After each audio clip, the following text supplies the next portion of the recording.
Amén, amén, amén, amén. Ya estamos, hermanos, junto a ustedes en nuestro programa radial Doctrina Apostólica. Amén. Ya estamos junto a ustedes aquí en su Radio Plenitud de la 1380 AM. Junto a ustedes, mis amados, está su servidor, el hermano Richard Riquelme González. Amén. Así que esperamos tener un tiempo de gran bendición espiritual.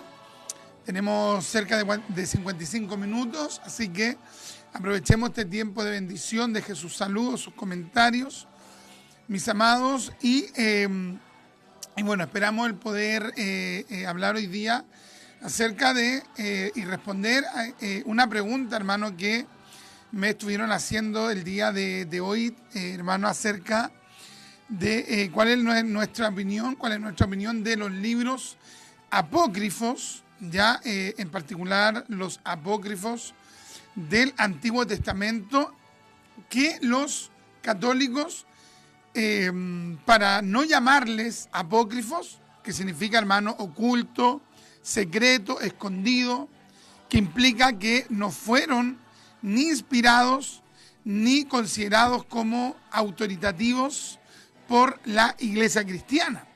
Pero estos católicos, hermano, me refiero a los primeros siglos, pero estos católicos le llaman a esos libros deuterocanónicos, ¿ya? Entonces ellos dicen, no es que estos no los consideramos como apócrifos, sino que les llamamos deuterocanónicos, ¿ya? Entonces vamos a estar hablando un poquito acerca de por qué nosotros no lo aceptamos, por qué no son parte de la Biblia, ¿ya? Por ejemplo, si usted toma una Biblia, digamos, una Biblia católica, usted se va a dar cuenta que la Biblia católica, hermano, tiene más libros, ya más libros que digamos, la Biblia evangélica. ¿Ya? ¿En qué parte? Precisamente, hermano, en el Antiguo Testamento. Porque si vemos el Nuevo Testamento católico como el Nuevo Testamento evangélico, protestante, de nuestras Biblias, tenemos la misma cantidad de libros, 27 libros en el Nuevo Testamento. El problema, hermano, se da cuando, o la diferencia se da cuando comparamos los Antiguos Testamentos. Ya el Antiguo Testamento evangélico comprende la misma cantidad de libros y los mismos libros que contiene el Tanaj judío. El Tanaj judío, es decir, el Antiguo Testamento hebreo. ¿Ya? Tome usted un Tanaj, es decir, un Antiguo Testamento judío, y usted va a encontrar, hermano, que el Antiguo Testamento hebreo judío tiene 39 libros. ¿Ya? Y esos 39 libros que tienen los judíos, los tienen, digamos, los cristianos en sus Biblias, en este caso en el Antiguo Testamento. El Antiguo Testamento judío tiene 39 libros y el Antiguo Testamento cristiano también tiene 39 libros y son exactamente los mismos libros, ¿ya? En cambio, hermano, en la Biblia católica, si usted, hermano, se dedica a estudiar este tema, usted va a encontrarse con que, ¿tiene alguna Biblia católica? Vaya usted a su Biblia católica y usted se da cuenta que el Antiguo Testamento católico no tiene, así como el Antiguo Testamento evangélico y el Antiguo Testamento judío, no tiene 39 libros, sino que tiene, hermano, 46 libros. ¿Ya? Y no hay que ser, hermano, un gran matemático, no hay que ser, hermano, un gran intelectual, un gran científico, para darnos cuenta, hermano, que hay una diferencia de 7 libros.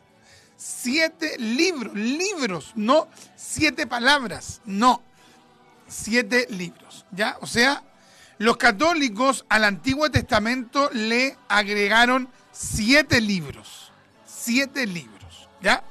Entonces, los católicos, hermano, tienen 7 libros de más en su Biblia.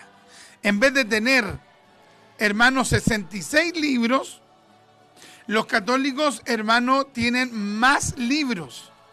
¿Cuántos libros tienen, hermano Richard? Saque usted la cuenta, 66 más 7, ¿cuántos serían?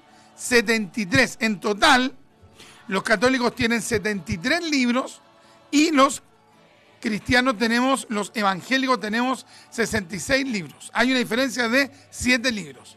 Y esos 7 libros, los católicos los agregan en sus Biblias, en particular en el Antiguo Testamento. Ya, aquí tengo mi Biblia, hermano, mi Biblia evangélica de la Reina Valera. Y mire, es muy interesante, hermano, el reflexionar en la palabra Biblia, ya, porque la palabra Biblia, ¿sabe usted de dónde viene la palabra Biblia? ¿Ya? Viene, hermano, del griego biblos, que significa, hermano, libros. Eso es lo que significa el término griego. Biblos significa libros, ¿ya? Libros. Y a la Biblia se le llama la Santa Biblia. Entonces, la Biblia serían los santos libros, ¿ya? Cuando hablamos de la Santa Biblia, nos estamos refiriendo a los santos libros. Y de hecho también se le puede denominar a la Biblia una biblioteca o la biblioteca de libros sagrados. Son 66 libros, cada uno de ellos sagrados, inspirados, autoritativos por el Espíritu Santo. Entonces, no es secundario que le hayan agregado 7 libros. Ya no es secundario que le hayan incorporado a la palabra de Dios, hermano, 7 libros. ¿Ya?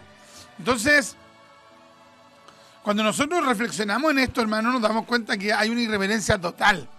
Porque si los judíos, con todo su conocimiento cultural y sobre todo histórico, y más aún, y sobre todo eso, cultural, histórico, sobre todo su conocimiento bíblico, teológico, si ellos para el Antiguo Testamento solo consideraron 39 libros, ¿cómo los católicos, hermano, le agregaron 7 libros, no 7 palabras, no 7 párrafos, 7 libros? ¿Ya? Entonces, claramente, hermano, aquí hay un problema, hermano, con los católicos, hermano, porque no respetan lo que dice la palabra, de agregar, digamos, no aceptan que la Biblia no permita agregar, no aceptan que la Biblia no permite quitar. Ellos van y le dan rienda suelta a su criterio. Entonces, cuando alguien dice, no, es que a la Biblia evangélica le faltan 7 libros, ¿qué? ¿Le faltan 7 libros? ¿No será que ustedes le agregaron 7 libros? Hay que decirle a los católicos. Y si ellos dicen, no, pero es que ustedes se los quitaron, no. Porque los mismos judíos, en el concilio, anótelo usted, en el concilio de Yavnia, anótelo usted por ahí, con J, puede ser también con Y, pero por lo general es con J, Yavnia, J-A-M-N-I-A, Yavnia, también se puede escribir Yavne. En el concilio de Yavnia o de Yavne, nos encontramos, hermano, que los judíos, esto ocurrió a finales del siglo I, todavía en el periodo, digamos, que se considera como de la iglesia primitiva.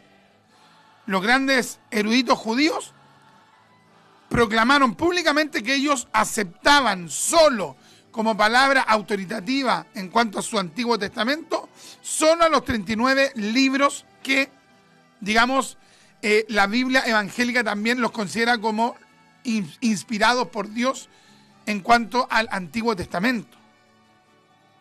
Entonces a los católicos hay que decirles, bueno, pero ¿por qué ustedes tienen más libros que los judíos? ¿Por qué si los judíos no aceptan esos 7 libros que ustedes le agregaron?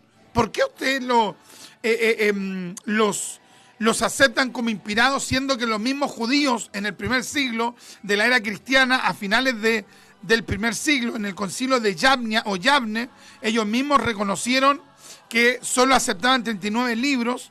¿Por qué ustedes agregaron 7 libros? Y lo agregaron, ojo, nótese usted, cerca, hermano, del siglo V, los católicos agregan estos libros apócrifos, que ellos le llaman deuterocanónicos.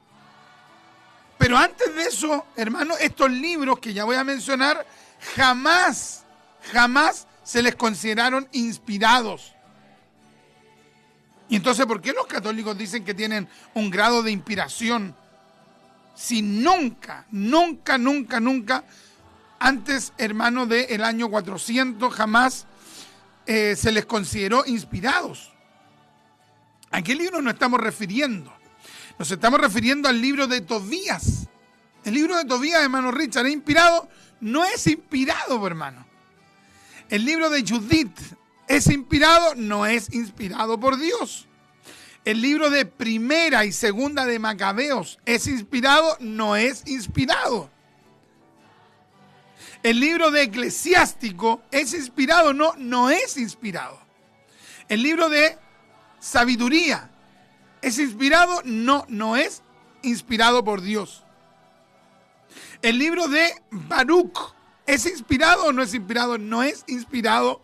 Por eso los judíos no lo tienen en su Antiguo Testamento. ¿Se da cuenta, no, hermano? Entonces no es un tema, hermano, secundario. Ahora, si a mí me preguntan, hermano Richard, ¿pero tienen algún valor? Sí, tienen un valor, pero es un valor histórico. El libro de Tobías, el libro de Judith, el libro de Primera de Macabeos, Segunda de Macabeos, el libro de Eclesiástico, el libro de Sabiduría, el libro de Baruch, tienen un valor histórico. ¿En qué sentido? Nos permite conocer la manera de pensar que tuvieron algunos judíos en el llamado periodo del silencio profético que corresponde, hermano, a el tiempo cuando no hubo profeta de Dios. Ya podemos conocer su pensamiento, su postura, su cosmovisión, pero carecen de la inspiración, carecen de la infalibilidad. Ya, por ejemplo, si usted busca el libro de Tobías, el libro de Judith, el libro de Primera y Segunda de Macabeos, el libro de Eclesiástico, el libro de Sabiduría, el libro de Baruch, usted va a hallar que no fueron inspirados ni eran infalibles, ni eran inerrantes. ¿Qué significa esto? De que no eran dignos de confianza, de que tenían errores doctrinales.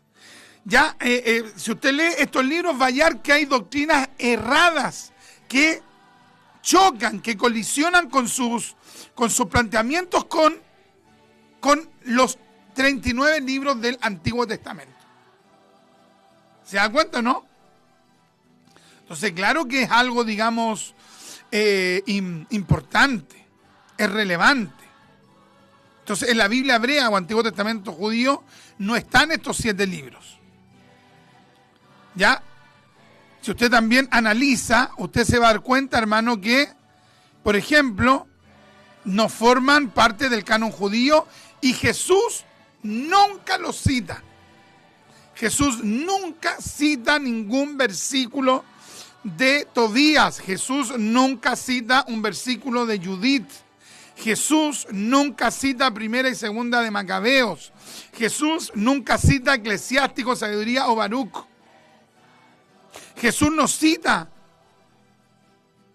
ningún versículo de estos libros apócrifos que los católicos le llaman, hermano, deuterocanónicos. Hermano Richard, pero los apóstoles citan en alguna parte los libros apócrifos que los católicos llaman deuterocanónicos. No, jamás. Entonces, preguntémonos lo siguiente. Si estos libros hubiesen sido inspirados, ¿usted qué cree? ¿Algún apóstol los hubiera citado, aunque sea mínimamente? ¿O alguno de ellos, solo alguno de ellos? ¿Qué cree usted? ¿Cierto que sí? ¿Lo hubiera citado hermano Pablo, Pedro? ¿Lo hubiera citado hermano Juan o alguno de los otros escritores de la Biblia, del Nuevo Testamento en este caso? Pero no los citan. Entonces, indudablemente, hermano, que no fueron, digamos, considerados como escritura inspirada. Contenían doctrina herética, como los apóstoles lo iban a citar, como Cristo los iba a citar. Eso es imposible. Ahora, los católicos, hermanos, también cometen otra infamia más, otros actos deleznables, execrables, que aparte de agregarle estos 7 libros al Antiguo Testamento, estas personas, hermanos, aparte, hermanos, van haciéndole otros agregados. Pero ¿en qué parte? Por ejemplo, vea usted la Biblia católica. Usted se da cuenta, hermano, que incluso le agregan, por ejemplo, a otras partes de la Biblia. ¿Y usted cree que ellos sienten vergüenza, que ellos sienten dolor? No, hay otras partes, hermano, del Antiguo Testamento que estas personas también le agregan. Entonces, oye, si no tienen respeto por la palabra, hermano, ¿usted cree que van a mostrar respeto por los que hablan de la Escritura? Jamás, pues, hermano. Nosotros creemos en el sola Escritura, es decir, solo la Escritura, creemos en el tota Escritura, que es toda la Escritura. ¿Cuál Escritura? Los 66 libros de la Biblia. No creemos en los agregados católicos, ni en los agregados de libros, como el caso de Tobías, Judith, Primera y Segunda de Macabeos, Eclesiásticos, Sabiduría y Baruch, ni tampoco creemos en los agregados que le hacen a otros libros. Hermano Richard, ¿a qué parte? Por ejemplo, usted vaya al libro de Esther, usted se da cuenta que también los católicos le agregan parte al libro de Esther. Si usted va al libro de Daniel, también le agregan partes al libro de Daniel. Entonces, obviamente, hermano, que uno puede tomar una Biblia católica, puede leerla, pero tiene que tener claro esto. Tiene que tener esta base clara, que la Biblia católica tiene libros agregados al Antiguo Testamento y tiene porciones, hermano, agregadas a los libros inspirados. También le agregan otras cosas. Por lo tanto, el cristiano tiene que leer con cuidado ahí esa traducción, específicamente las partes agregadas. Hay que tener un cuidado, hermano, pero extremo. ¿Por qué? Porque, por ejemplo, es el libro de Macabeos. En Segunda de Macabeos, capítulo 12, versículos del 43 al 46, ya que es un libro apócrifo. Segunda de Macabeos, capítulo 12, versículos del 43 al 46, insinúa la creencia, hermano, en el purgatorio. Entonces, ¿por qué cree usted que lo agregaron estos tipos? ¿Por qué cree, hermano, que estas personas que son de doctrina católica, por qué cree que aceptan estos libros? Porque tienen doctrina herética que a ellos les place, que a ellos les gusta.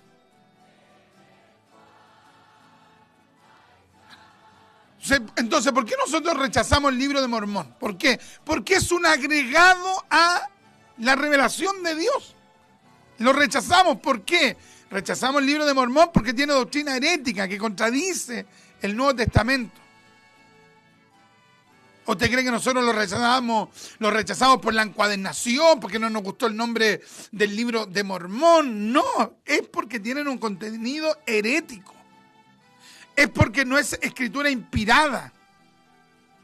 Es porque no es escritura autoritativa.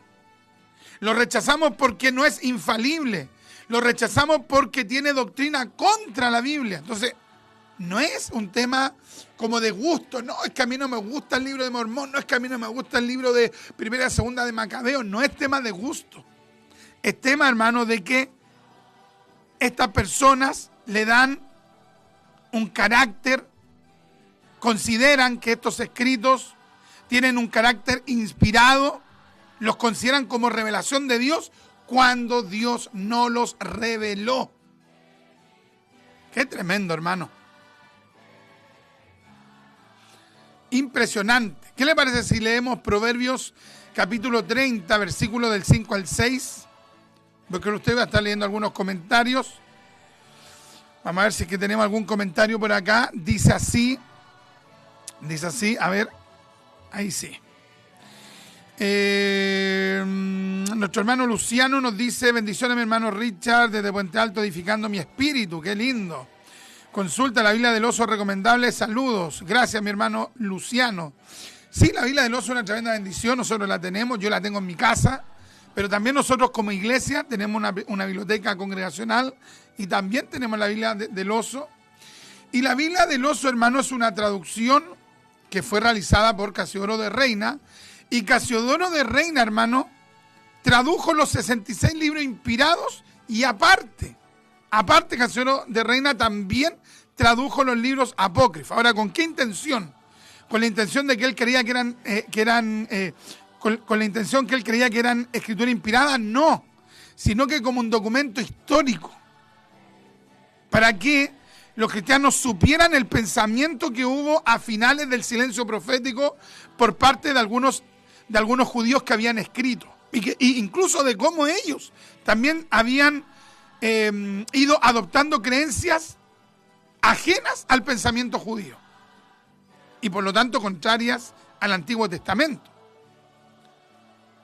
Entonces, Casiodoro de Reina también los traduce al español.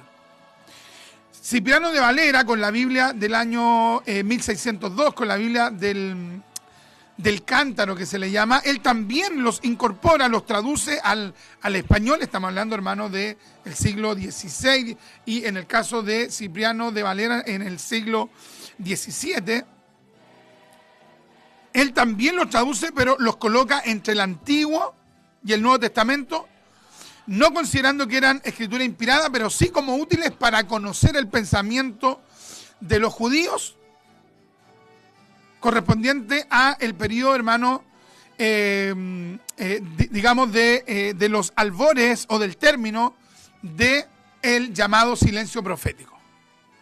Entonces, tanto la Biblia del Oso como la Biblia del Cántaro contienen estos libros apócrifos, pero tienen un sentido, que es que los cristianos evangélicos sepamos cuál era la postura de los judíos en el llamado silencio profético, para que conociéramos los errores doctrinales que ellos tenían y para que conociéramos el contexto histórico que ellos pretendían el dar a conocer.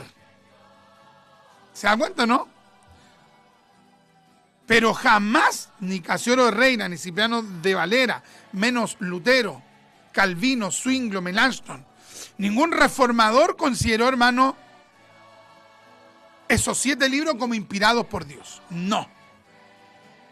Entonces es una gran traducción la Biblia del Oso. Y ahí usted podría ver cómo, digamos, cómo es el contenido de los libros apócrifos, obviamente analizándolos, examinándolos, colándolos, como decimos nosotros, digamos, en un lenguaje popular. ¿Ya? Nosotros en la iglesia también tenemos la Biblia del Oso, como mencioné, tenemos también la Biblia del Cántaro del año 1602. Ya, ¿qué tenemos por acá? El hermanito Iván nos dice: muy buenas tardes, mi amado hermano Richard. Les saludo en el nombre del Dios Trino, a usted y a todos los auditores y los que se conectan a este hermoso programa radial Doctrina Apostólica. Amén, amén, amén, amén, amén. Dios lo use con gran poder y gloria de lo alto, como una de los espejos. Amén. Gracias, mi hermano Iván. Sabemos que este programa lo escuchan algunos para aprender y algunos también que no me tienen bueno, igual lo escuchan. Pero lo escuchan, hermano, para pasar rabia. Para sentirse incómodo, pero ya bueno, ya es otro tema. Pero aquí estamos enseñando la palabra, hermano, para la gloria de Dios. Dios bendiga a nuestro hermanito Iván, que ayer tuvimos un culto hermoso, hermano. Estuvimos hablando, hermano, acerca de la palabra de Dios, de las virtudes de David, tremendas virtudes, hermano, impresionante, en el primer periodo de lo que narra la escritura de su vida. Y por otro lado vimos en un sentido opuesto el sentir que había en Saúl. Lamentablemente, hermano, Saúl tenía pocas virtudes y en algún momento las tuvo, también fue en su primer periodo, pero luego el hombre se apartó de Dios. La hermanita Francesca nos dice: Dios te bendiga, mi amado esposo, y te use para su gloria. Es interesante el tema que se está tocando. Muy interesante, muy interesante. Y hay algunas personas que no les gusta. Ya, se aburren. Y después, hermano, cuando tienen que debatir, no hayan qué decir. Cuando tienen que persuadir a un católico que está equivocado, no hayan qué decir. No hay que tener herramienta, hermano, para la gloria de Dios. La hermanita Liz nos pregunta, acá nos dice: ¿se podría decir entonces que el catolicismo es una secta? Sin lugar a dudas. Y de hecho, hermano, si nosotros nos vamos al Apocalipsis, y nos vamos, hermano, a este libro de Revelación, nos vamos a encontrar, hermano, que a la Iglesia Católica se le califica de una manera bien fuerte, ¿ya? Se le llama, hermano, de una manera tremenda. No se le trata de una manera, digamos, elogiable. ¿Cómo se le llama, hermano? Se le llama, hermano, la gran ramera. Qué tremendo, hermano. Así se le llama. A la iglesia, ¿cómo se le llama? ¿Cierto? La novia. Se le llama, hermano, la iglesia santa, sin mancha y sin arruga. Se le llama la novia de Cristo. Pero a la falsa iglesia, que es la iglesia católica, se le llama la ramera, la prostituta, la que se vende, la meretriz. ¿Se dan cuenta, no, hermano? Tremendo. Apocalipsis capítulo 17, verso 1, dice así: en el nombre del Señor Jesucristo. Vino entonces uno de los 7 ángeles que tenían las 7 copas y habló conmigo diciéndome: ven acá y te mostraré la sentencia contra la gran ramera. Mira, ni siquiera es simplemente una prostituta, es la gran ramera. ¿Ya? O sea, es lo que podríamos decir que es lo peor de las prostitutas, en un lenguaje figurativo, metafórico. Ven acá y te mostraré la sentencia contra la gran ramera, la que está sentada sobre muchas aguas. Se quedó pegado. Ahí sí. Dice: con la cual han fornicado los reyes de la tierra. Ya, aquí está hablando de la gran ramera, haciendo alusión a una falsa iglesia. A una iglesia que se vende, que se prostituye. Dice: con la cual han fornicado los reyes de la tierra, y los moradores de la tierra se han embriagado con el vino de su fornicación. Y me llevó en el espíritu al desierto, y vi a una mujer sentada sobre una bestia escarlata llena de nombres de blasfemia, que tenía 7 cabezas y 10 cuernos. Y la mujer estaba vestida de púrpura y escarlata, y adornada de oro, de piedras preciosas y de perlas. Y tenía en la mano un cáliz de oro lleno de abominaciones. O sea, hecho, hermano, horribles, horrendos, perversos, maquiavélicos. De hecho, hay un libro, hermano, donde hablan acerca de los crímenes de la Iglesia Católica, que creo que se llama... no, es que es un nombre muy fuerte que mejor no lo voy a decir. ¿Ya? Pero vendría a ser, digamos, ramera, pero el término que usted sabe que es más duro. ¿Ya? Así le llama el libro. Tremendo, hermano. Lleno de abominación y de la inmundicia de su fornicación, y en su frente un nombre escrito, un misterio: Babilonia la grande, la madre de las rameras y de las abominaciones de la tierra. O sea, hermano, la Iglesia Católica es la madre de las sectas. Es la secta por antonomasia, por excelencia. Es la que ha distorsionado el cristianismo. Es la que ha buscado destruir a los cristianos. Y eso también lo explica la palabra. Verso 6. Vi a la mujer ebria de la sangre de los santos y de la sangre de los mártires de Jesús. Y cuando la vi, quedé asombrado con gran asombro. Tremendo. Así que es la peor de las peores, la Iglesia Católico Romana. Obviamente, hermano, que nosotros amamos a la gente católica. ¿Ya? Porque cuando nosotros enseñamos todo esto, no estamos diciendo, no saluda a un católico. No, usted tiene que predicarle al católico. Tiene que hablarle de la palabra al católico. Tiene que evangelizar al católico, porque el católico está perdido y necesita a Cristo. Qué hermosa la palabra. Así que Dios bendiga a la hermanita Liz. La hermanita Francesca nos aporta con Apocalipsis capítulo 22, versículos 18 y 19. Dice, yo testifico a todo aquel que oye las palabras de la profecía de este libro. Si alguno añadiere a estas cosas, Dios traerá sobre él las plagas que están escritas en este libro. ¿Ya? O sea, que se agregue algo a la palabra no es algo superficial, hermano. No. Se le está agregando a la voz de Dios, a la palabra de Dios. Y estos católicos no tuvieron temor. Estos tipos ahí, hermano, a comienzos del siglo IV, fines del siglo IV y comienzos del siglo V, le agregan estos libros, hermano. No tuvieron ningún respeto, hermano, ningún temor del Señor. Si alguno añadiera a estas cosas, Dios traerá sobre él las plagas que están escritas en este libro. Y si alguno quitare de las palabras del libro de esta profecía, Dios quitará su parte del libro de la vida y de la santa ciudad y de las cosas que están escritas en este libro. Qué tremendo, hermano. Tremendo, impresionante. Vamos a ir a Proverbios capítulo 30. Impresionante el texto que nos da la hermanita Francesca, así que no es secundario, hermano, dejar, hermano, la palabra mutilada o que se le agrega algo o que se le agregue algo a la palabra. Eso no es secundario, hermano. Los que hicieron eso van a recibir la retribución de parte del Señor. Aquí tenemos también, a nuestro hermano Arturo Alejandro. Nos dice, bendición, amados hermanos. Dios le bendiga, hermano Richard. Interesante tema. 2 Pedro 1, del 19 al 21. Trate de dejar sus comentarios usted ahora, porque después por lo general no alcanzaba a leerlos.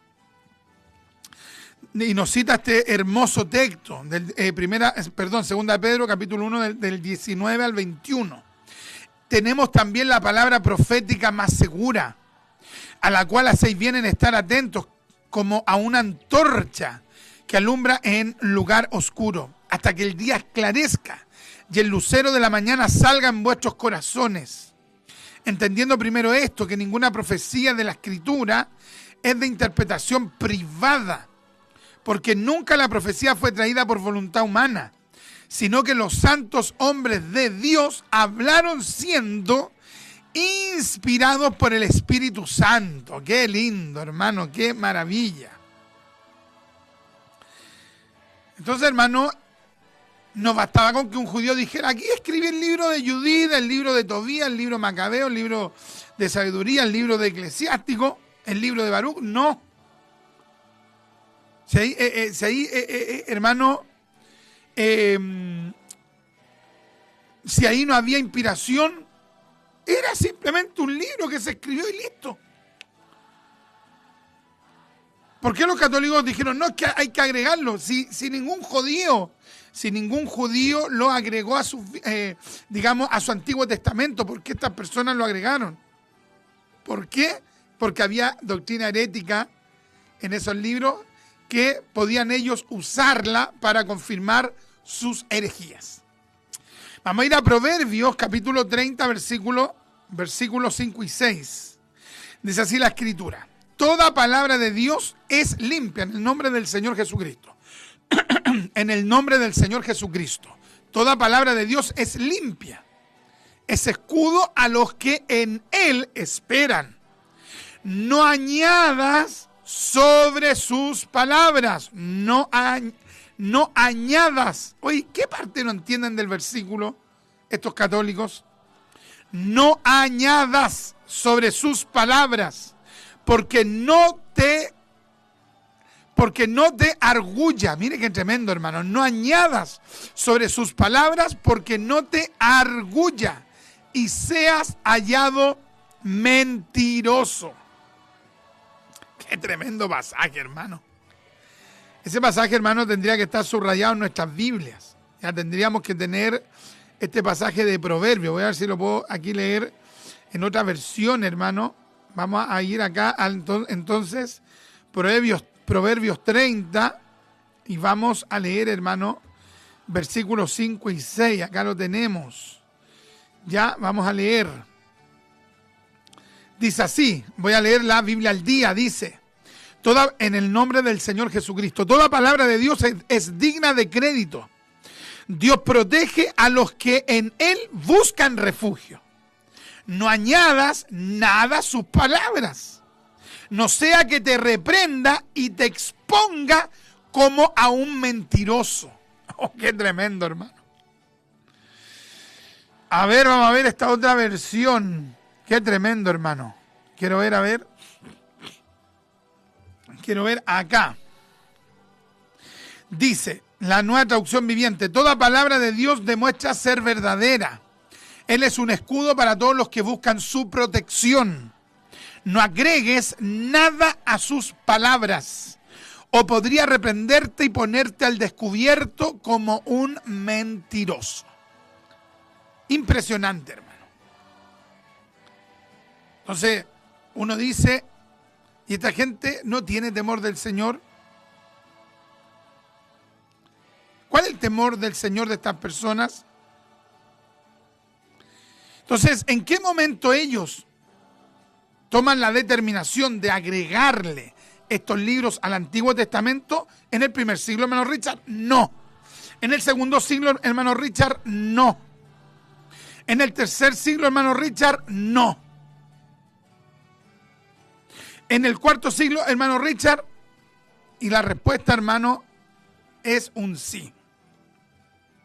Fue en el concilio de Hipona en el año 393 después de Cristo, y en el concilio de Cartago en el año 397, y luego lo reafirmaron en el 419, donde los católicos romanos establecieron y reafirmaron su postura de aceptar ahora aparte estos 7 libros, llegando a tener la postura de que para ellos el Antiguo Testamento ya no tenía 39 libros, sino 46 libros.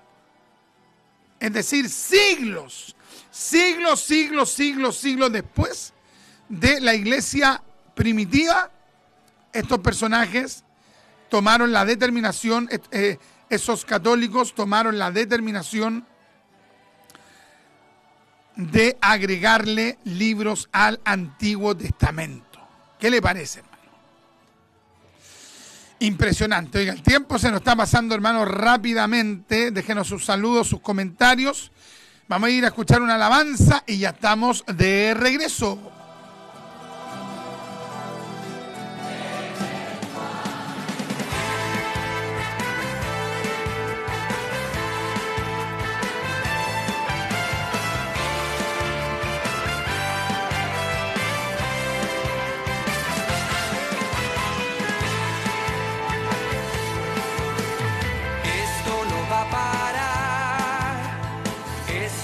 Continuar, el mundo es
Ya estamos de regreso, ya, miren, el tiempo se nos va rápidamente.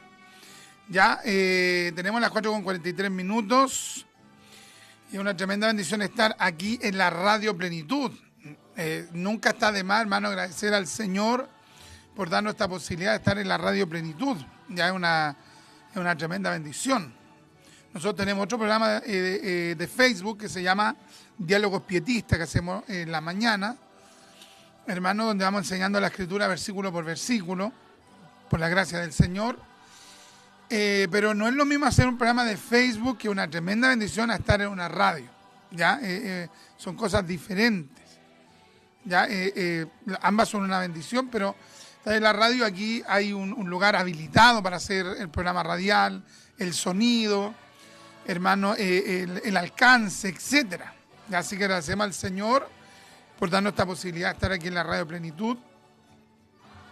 Y también agradecer al Señor por sus vidas, ya, porque muchos de ustedes también bendicen en nuestro programa radial y gracias también a su, digamos que a su compromiso con este programa, hermano, nosotros podemos mantenernos en la Radio Plenitud. Así que agradecemos al Señor por las vidas de ustedes. Muchas gracias al Señor por cada uno de ustedes. Amén. ¿Qué tenemos por acá? Nuestro hermano Gabriel Ramos nos dice, gloria al Señor, Dios le bendiga grandemente, hermano Richard, y produzca mucha fe en nosotros, la exhortación de su palabra, la gloria siempre es para el Señor, siempre para el Señor. Luego nuestro hermano Gabriel nos dice, son necesarias estas enseñanzas en nuestros tiempos. Tantos charlatanes que solo quieren confundir al pueblo, exactamente.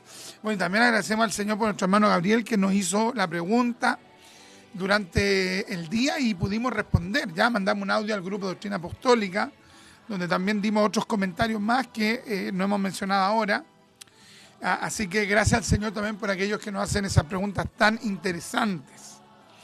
Gracias, mi hermano Gabriel. Nuestra hermanita Liz nos dice, los líderes católicos se han empeñado a través de los siglos en que la verdad no sea revelada. Terrible, sí. A ver si mi esposa, la hermanita Francesca, le envía a la hermanita Liz el audio que compartí yo en el grupo Doctrina Apostólica, donde hablamos un poquito acerca de lo que ella menciona ahora. A ver si la hermanita Francesca se lo comparte también a la hermanita Liz.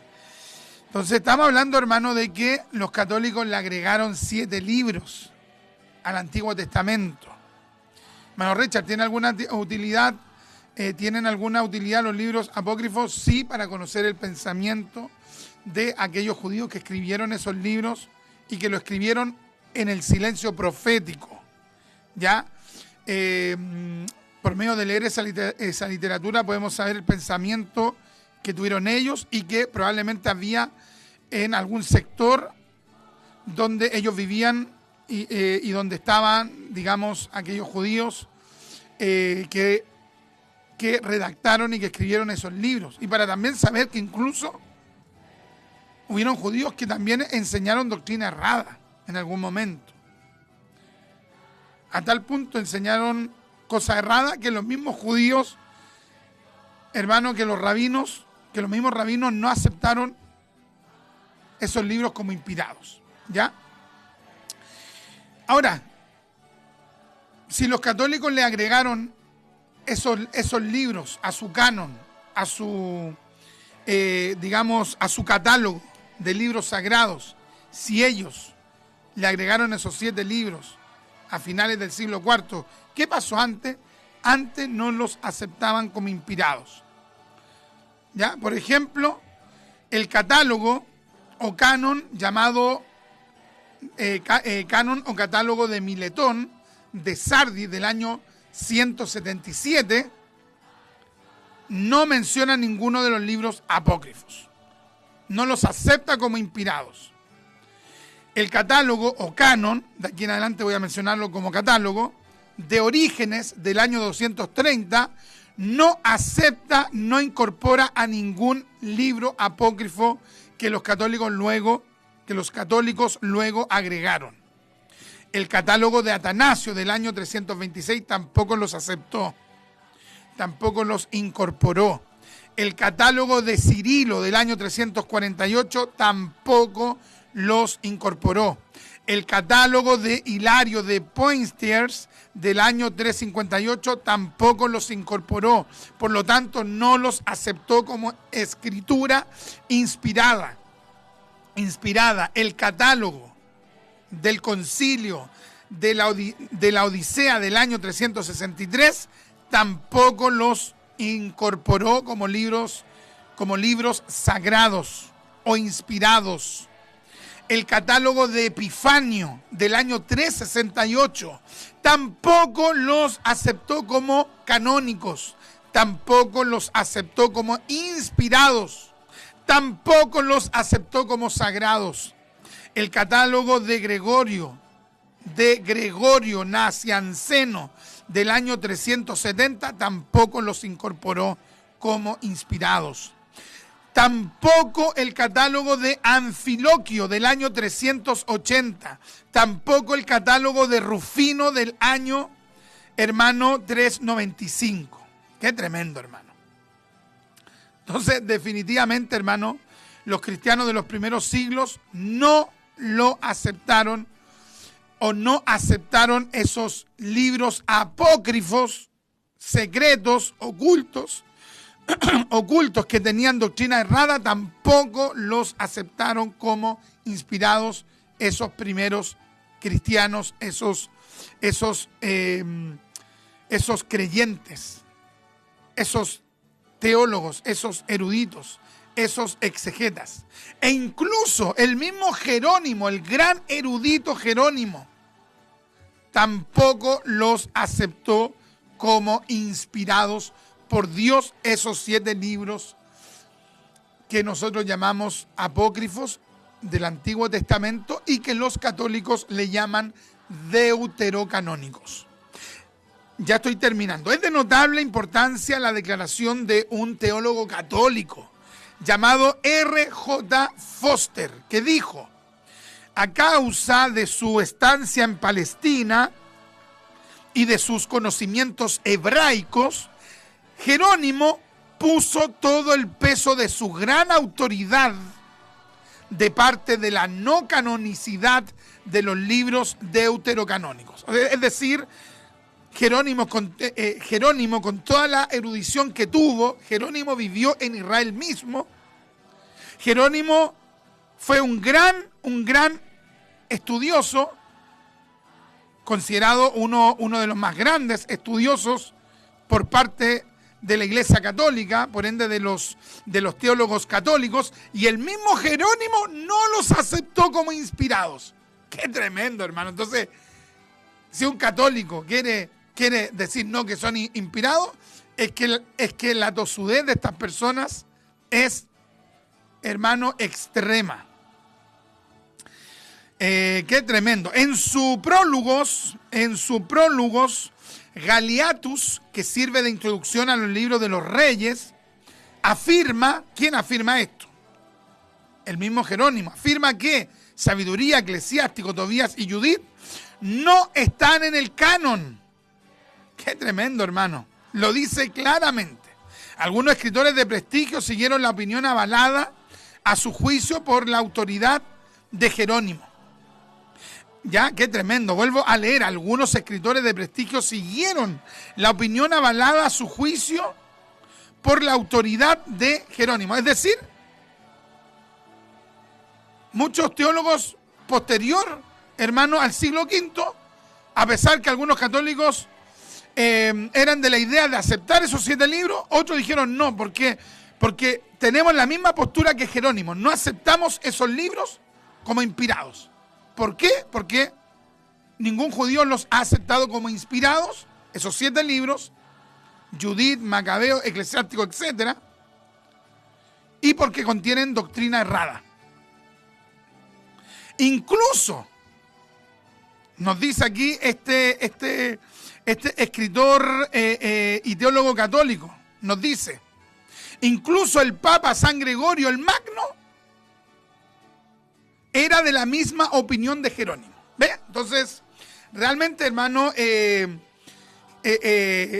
irrefutable nuestra postura, hermano, de que la literatura apócrifa, esos 7 libros, no deberían estar en las Biblias católicas. Es irrefutable porque hay argumento bíblico, teológico, exegético, histórico, etcétera, etcétera, etcétera. Ya, el tiempo se nos fue una tremenda bendición haber compartido junto a ustedes. Déjenos allí sus saludos, sus comentarios. Digamos, estos temas son interesantes, a algunos les aburre, porque a algunos les gusta el pan y el circo, pero las personas que quieren educarse, estos temas son interesantes para ellos. Para ellos estos temas son constructivos y espero que usted haya sido edificado como fui edificado yo durante este día y, digamos, en el tiempo en el que he estudiado estas temáticas. Amemos la palabra de Dios. Ya no le añadamos ni le quitemos. Amemos la palabra. Seamos respetuosos con la Escritura. Leamos la